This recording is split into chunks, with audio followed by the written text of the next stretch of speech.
Good evening and welcome to Sunset News this Monday evening. As always, we bring you news, community stories, economics, weather and sports. I am Glenora Shipura. In the news tonight, SWAPO Secretary for Information Hilma Nikano says while the party is disappointed with the outcome of the same-sex marriage Supreme Court judgment, it will respect the judiciary. The party has also tasked the government to enact laws and definitions regarding marriages to avoid further confusion. The Central Committee, notwithstanding its concern and disappointment over the judgment, reiterates and reaffirms the SWAPO Party's commitment to constitutional provisions under Article 78 sub 3, that is, non-interference with the judiciary and the protection of the dignity and effectiveness of courts.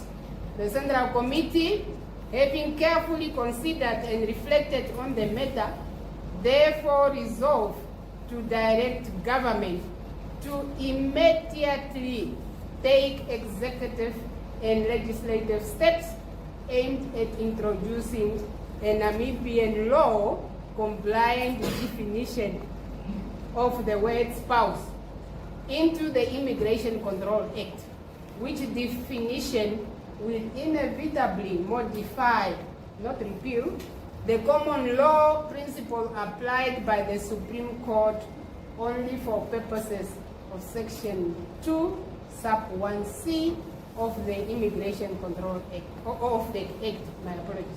Finally, while the SWAPO Party government takes above-directed statutory remedial steps, the SWAPO Party hereby strongly condemns and repudiates all kinds of immoral and indecent acts and other associated acts that are either inconsistent with the Namibian laws or against public policy.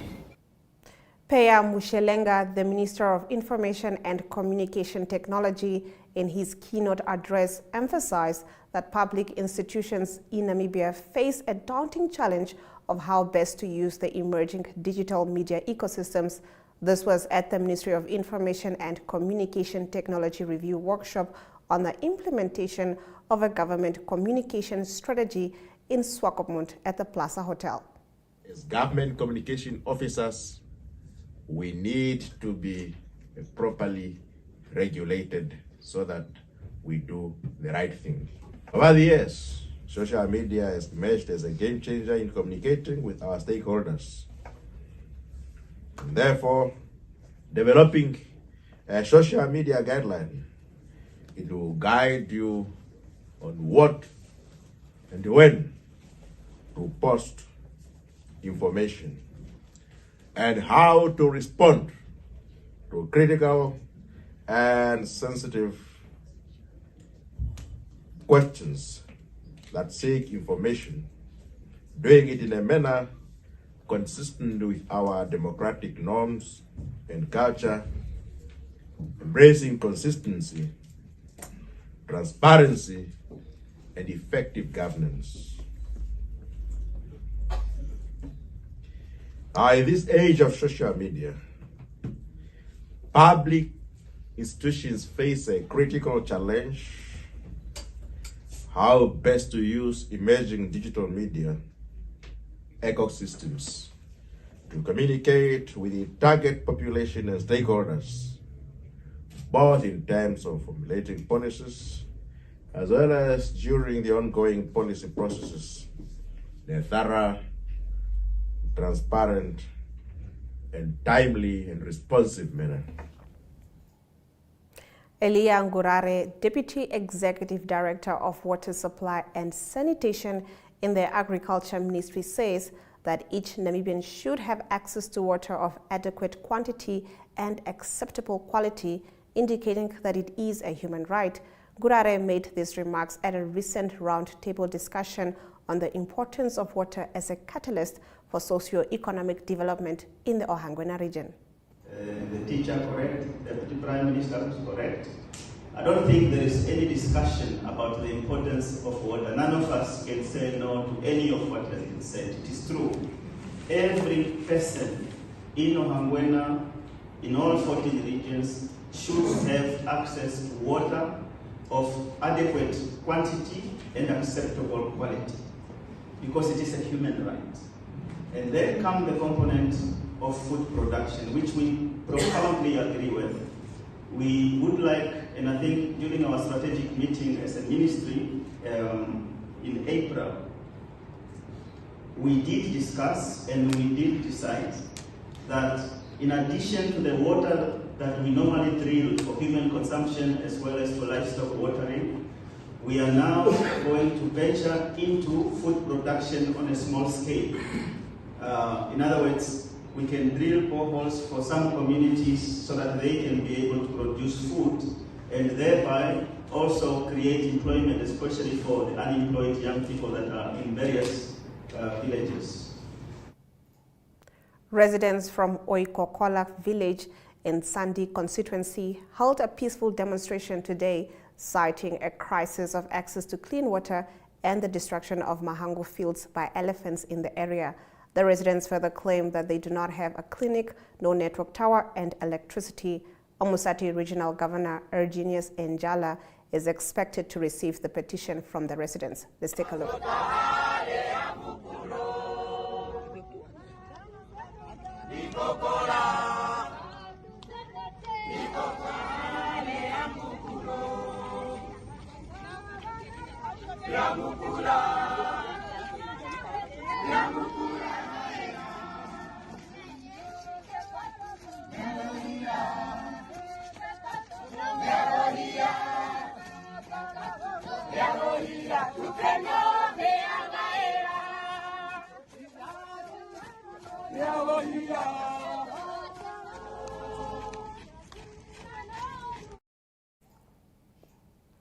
In an unprecedented event, Denmark and the Netherlands, driven by Europe's energy needs, have united their efforts to seize opportunities within Namibia's highly sought-after green hydrogen project, aiming to address their energy challenges.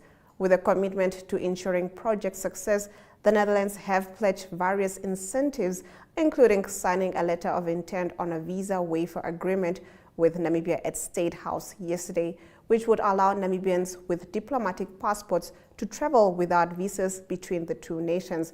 Negotiations between the two countries started in early June and will continue, and once concluded, will present an important milestone to Namibia.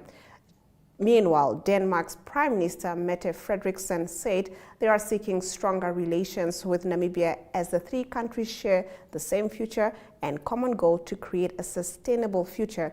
Green hydrogen and renewables, this is one of the areas that we would like to work closely together. You are one of the front runners in Africa on climate change solutions, and also because you already feel the effects of climate change. Your farmers and your population already have that situation. So we are really in a hurry when we look at it globally and nationally. Of course, this is on top of our common agenda, she said. Frederiksen and her counterpart in the Netherlands, Mark Rutte, visited Namibia on Monday for a one-day working visit. Frederiksen stressed that the objective is to ensure this is just green transition that will not threaten the livelihood of the many people working in the local mining industry with this new pursuit of green hydrogen. In our Story of the Day segment, Health Minister Dr. Kalumbi Shangula this morning officially announced the end of the Crimean Congo hemorrhagic fever outbreak. We get into the story on the other side of the break.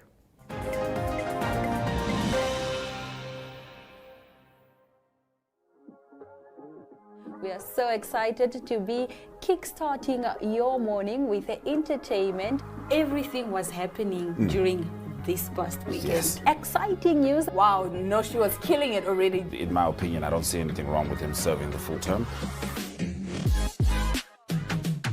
As well as keeping you informed on the issues that you need to know happening in and around our country.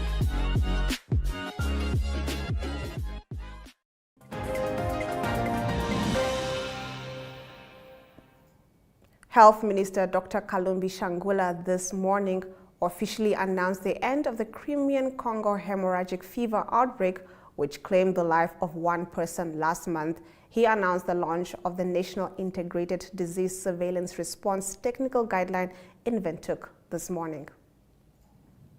Mobilization of development cooperative partners and stakeholders to support the response and preparedness for possible future Crimean Congo hemorrhagic fever outbreaks. This included assistance in areas such as laboratory systems, infection prevention and control, risk communication and community engagement, vector control, surveillance, psychosocial support, pharmaceutical supply, and general logistics.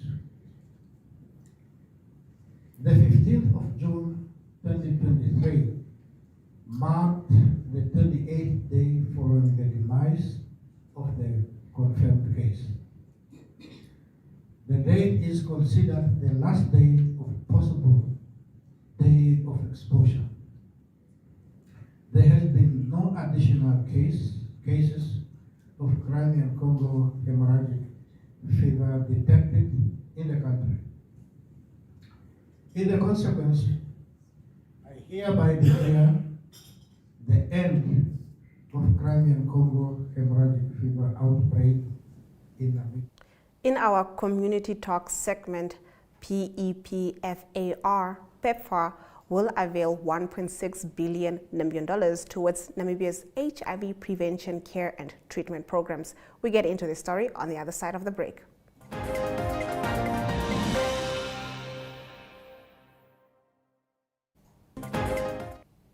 On the occasion of PEPFAR's 20th existence celebration, U.S. Global AIDS Coordinator Ambassador Dr. John Kengazong revealed for this season PEPFAR will avail $1.6 billion towards Namibia's HIV prevention, care, and treatment programs. Kengazong said he looks forward to engaging civil society on more projects that will need attention for the best possible results. That the only roadmap to 2030 is partnership that is guided by respect, boldness, and courage. That is guided by humility, that we are here to support you in your efforts to bring HIV/AIDS to an end. And it is only through your leadership, as you've exercised over the years, that we bring HIV/AIDS to an end in our partnership over the last 18 years.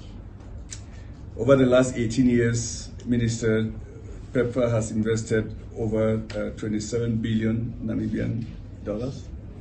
And PEPFAR is committed in this COP season to investing over 1.6 billion Namibian dollars.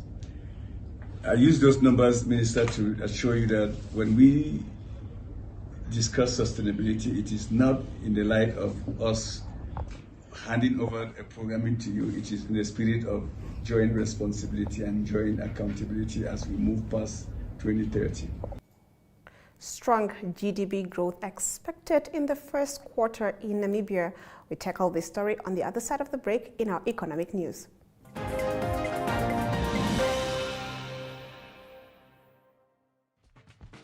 Welcome to My.NA Cars, your ultimate destination for everything automotive.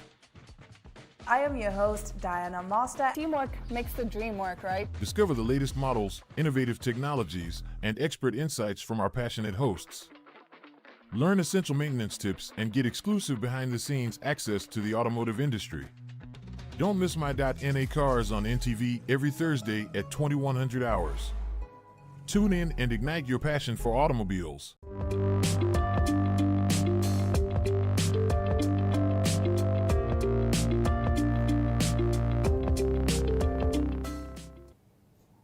Let's take a look at our economic news.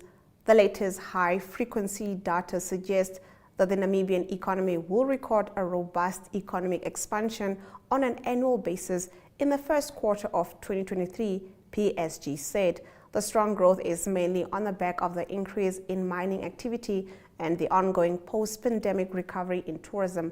The Namibia Statistics Agency is expected to release the gross domestic product growth figures for the first quarter of 2023 on Thursday, following a 4.6% growth recorded last year. Let's take a look at our economic indicators. The Namibian dollar trades against the British pound at 23.23, against the euro at 19.85, and 2 Namibian dollars and 54 cents gets you 1 Chinese yuan.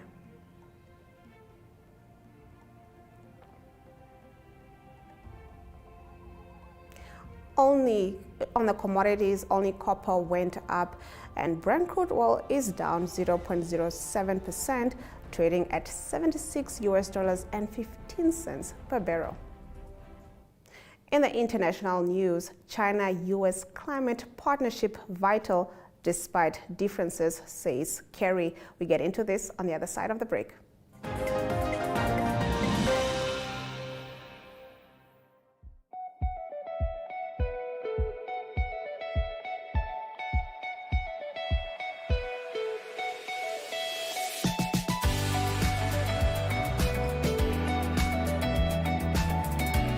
To another exciting episode of Oneuptwo. Hier is die weer en vertel ook vir julle waar die vis julle moontlik gaan byt.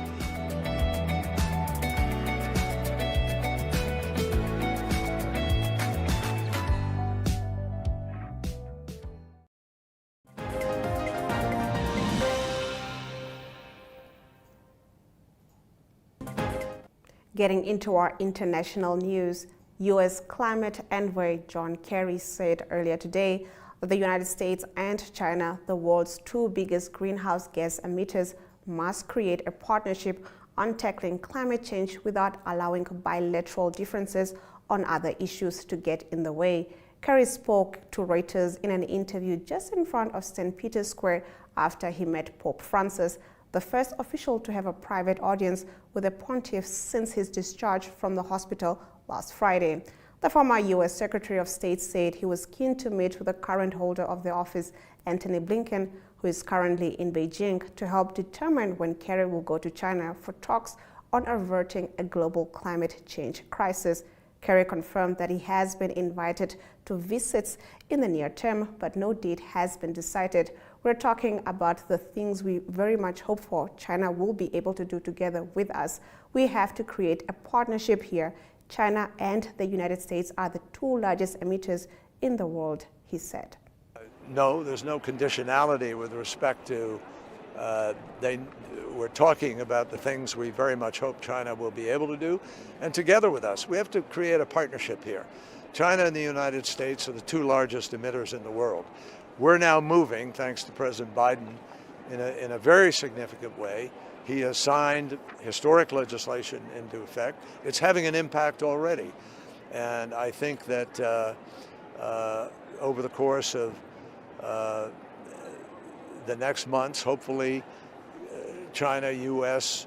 cooperation on this not bilateral but global issue, universally affecting people, will be more evident for people to see. That's our hope. Can it be a free?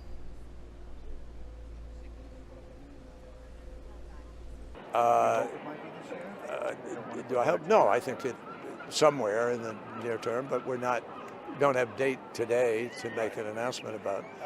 But I'm confident that, and we're in continued discussion with my counterpart. We've been in discussion with him for months now. So we've had virtual meetings, and that continues, and at the appropriate moment, we'll figure out what the date's going to be.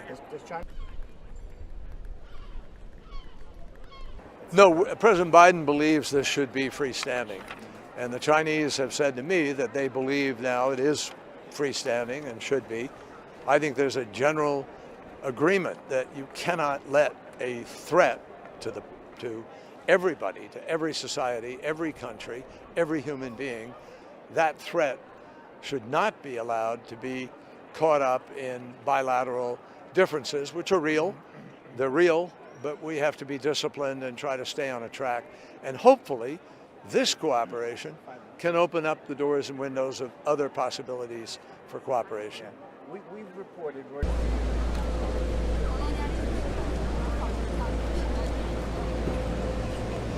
The important thing is We've got to cut emissions. We've got to reduce the cause of this crisis. And the cause of this crisis is the burning byproduct, which is not being captured and put to some other use. President Biden's legislation has put a lot of money on the table to try to work to see if we can do more to resolve that issue. But in the meantime, we need to pursue renewables, renewables, renewables again and again, because we know it works, we know it prices right now, but we also need to pursue the new technologies, whether it's hydrogen or ammonia or direct carbon capture or some other, or nuclear, which is clean energy, not renewable, but all of these need to be utilized because we have one enormous challenge ahead of us to get this done on time. Up next is the weather predictions.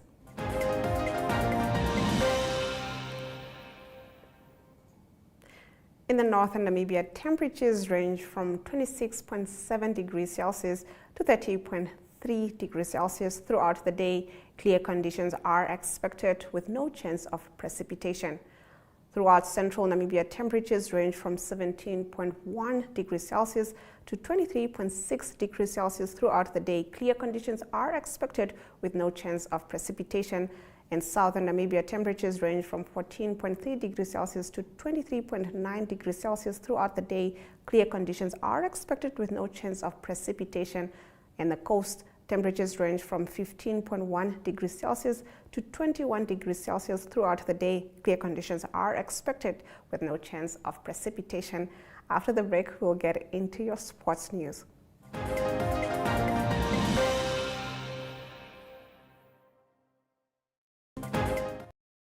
Let's get into the sports news, courtesy of Sports Rep.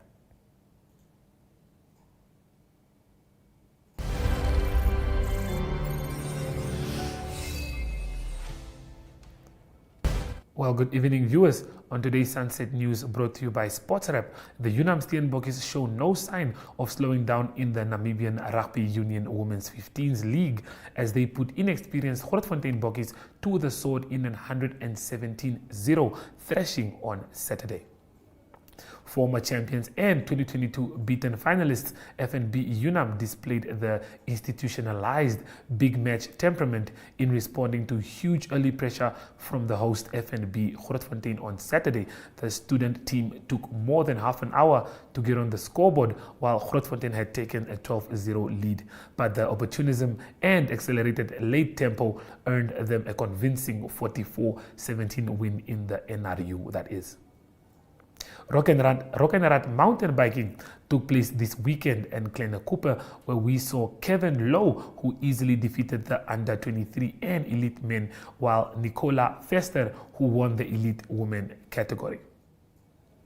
Well, that's all we have for you from Sports Rep, and it is goodbye.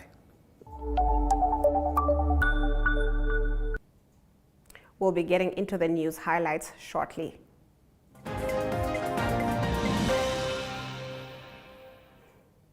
Getting into the news highlights from today's broadcast.